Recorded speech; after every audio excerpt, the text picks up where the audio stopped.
Es un reto llegar a la presidencia de la CEOS, de una central sindical que precisamente este año está conmemorando su 60 aniversario. Soy la primera presidenta de la CEOS electa mujer, ¿no? No hemos tenido otra experiencia. En el Frente Unitario de Trabajadores también.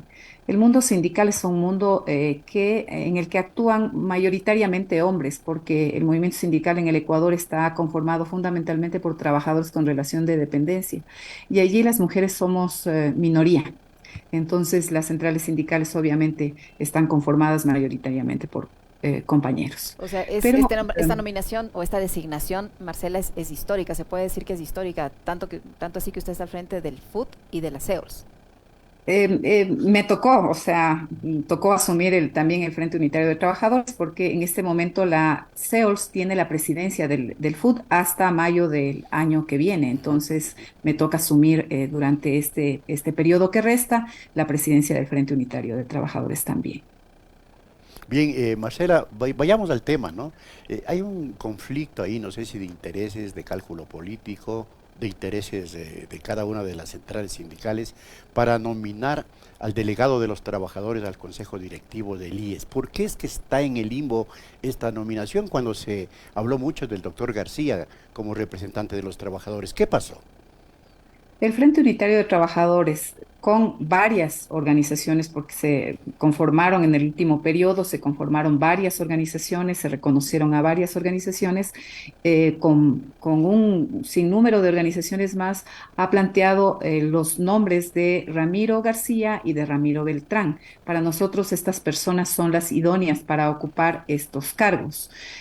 Pero allí hubo un problema para evitar que estos compañeros lleguen a esta dirección, y obviamente para nosotros creemos que hay cálculo político, ¿no? Tanto de la Asamblea como del gobierno. Ahora nosotros vamos a tener que reunirnos. Yo estoy en periodo de transición. El día de hoy acabo de tener una reunión precisamente con el compañero Ángel Sánchez, que estaba en la presidencia del FUT, en el que me informa qué es lo que está ocurriendo con las actividades del Frente Unitario.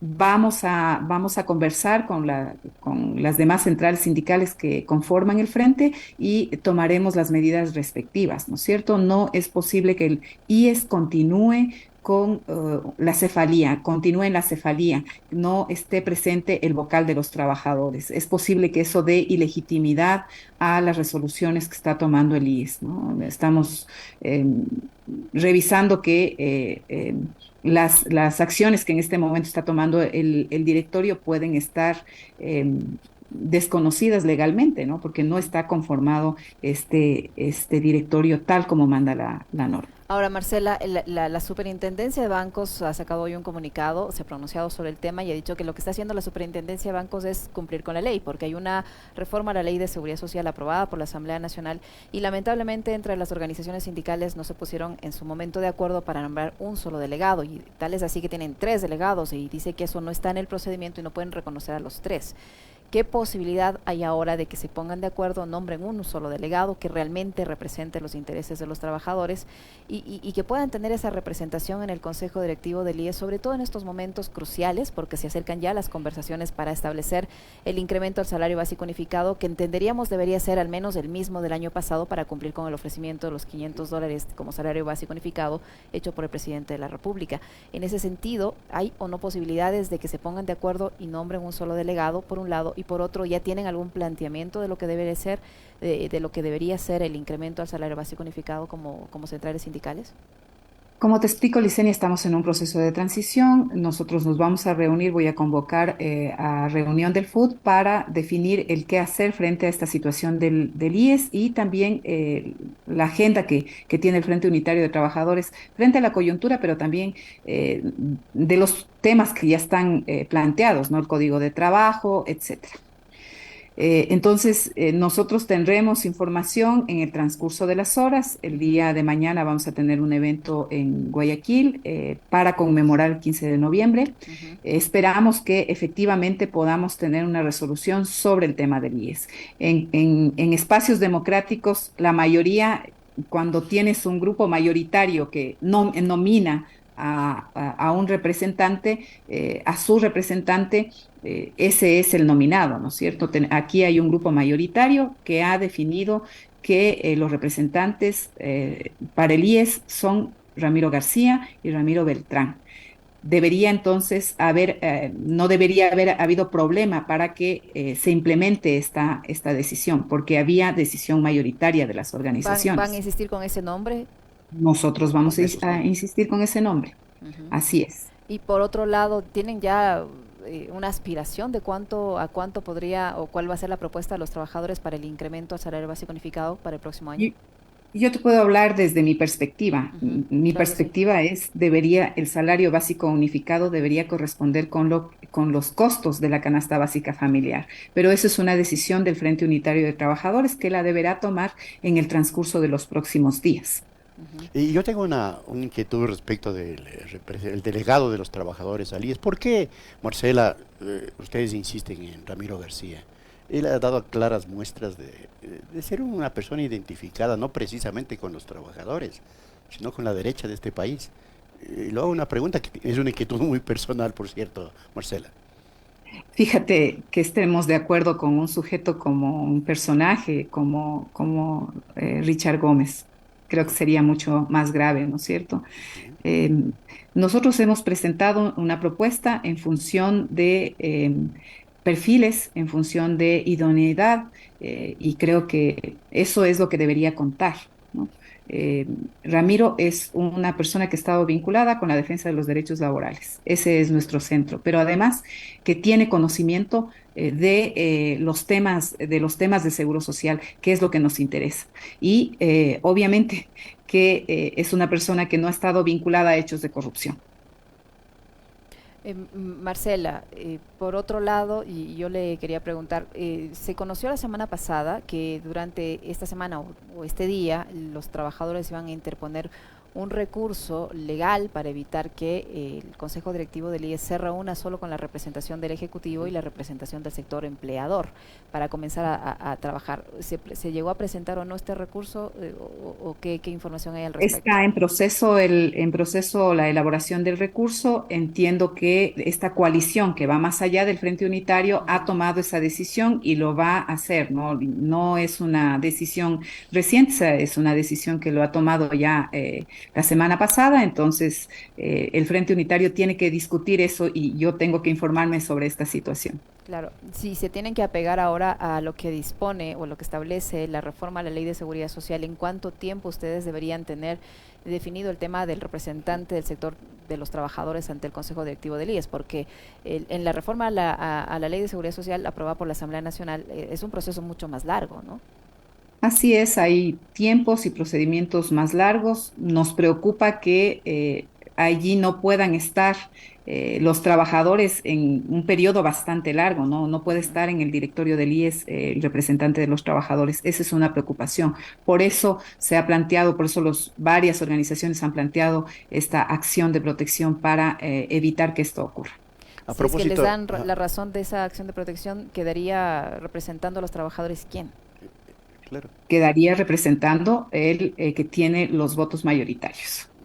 Bueno, a propósito del IES, debes saber tú, Marcela, que se declaró desierta la venta del Banco del Pacífico, pero en reiteradas oportunidades se ha pedido, se ha planteado que el Banco del Pacífico sea entregado al BIES como parte de esa multimillonaria deuda que tiene el Estado con el Instituto Ecuatoriano de Seguridad Social.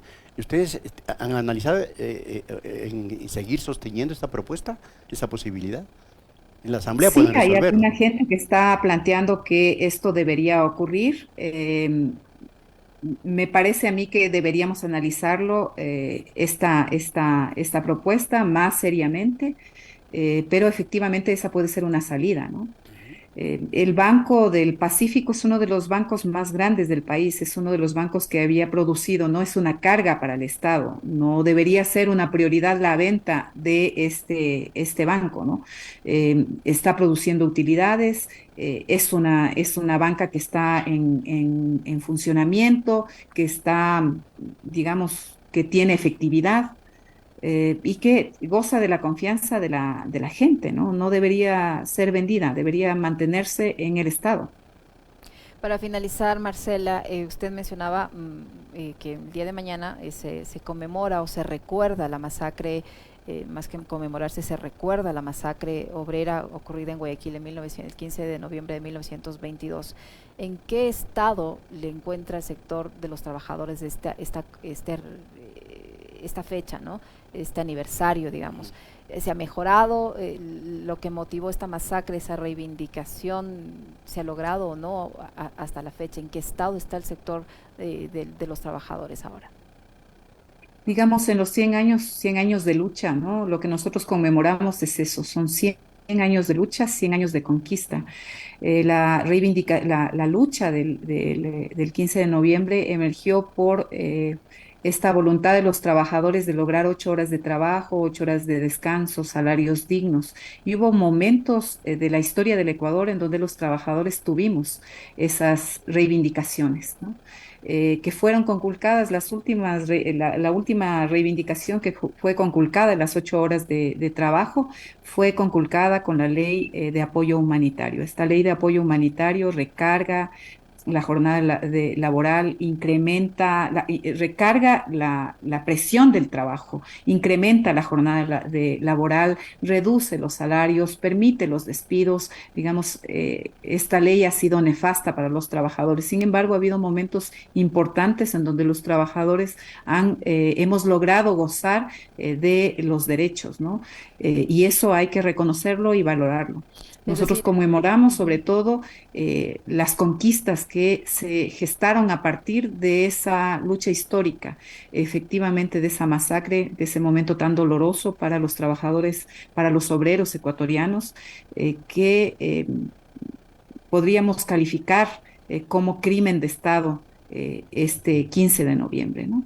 Es decir, les encuentra en un momento de retroceso, se podría decir, en cuanto a derechos laborales. Así es, estamos en un momento de ataque a los derechos laborales por parte del neoliberalismo, por parte de los grupos económicos, incluso por parte del Estado que no reconoce los derechos que tienen los trabajadores del Estado. ¿Cree usted que en estos momentos se pueda, se pueda ser propicios para nuevamente que el gobierno insista en una especie de reforma laboral que está pendiente y que ha sido anunciada, incluso que podría abordarse en la consulta popular, por ejemplo, donde se está planteando una pregunta que podría convertirse en una especie de anzuelo para la gente, ¿no? En el sentido de que se dé trabajo a las personas de más de 45 años? Todo lo que consulte este gobierno será negado por el pueblo ecuatoriano, porque la consulta, como ha sido otras veces en la historia, es una consulta a la gestión del gobierno, y la gestión del gobierno hasta ahora ha sido calificada como mala, ha sido calificada como negativa. La gente considera que este gobierno no tiene capacidad de gobernar y capacidad de solucionar los grandes problemas de este país. Entonces, una consulta lo que haría es deslegitimar más al gobierno.